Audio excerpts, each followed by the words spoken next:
Africa Content TV.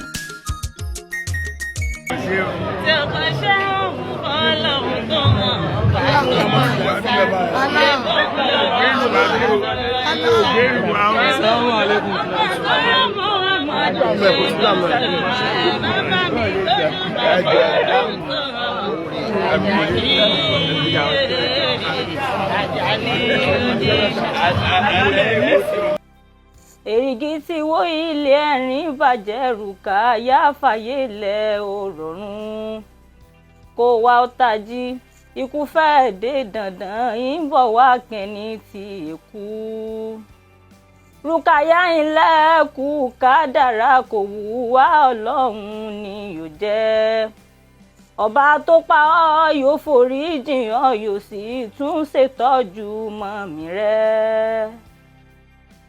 Inna lifiraqa yashukuna wa yaruna fi hazihi dunya fa kayfa bi abadi wa nafusu alifatun tazubu ala nawa tawbalu jaini ala lahi bili mawkidi.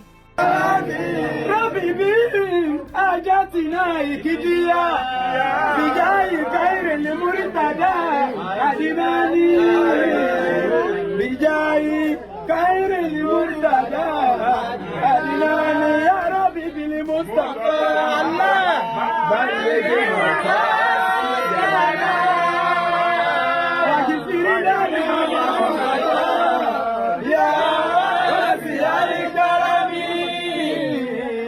واغفر لنا محمدا يا واسع الكرم. جاك قل هو الله احد لا شريك له الله الصمد لا مقصود الا به لم يلد ولم يولد قط ولم يكن له كفوا احد في ملكه قادر على ما يشاء فعل لمن يريد عزيز في قدرته عزيز في جلالته. قل هو الله احد يا ربي قل هو الله احد يا ربي الله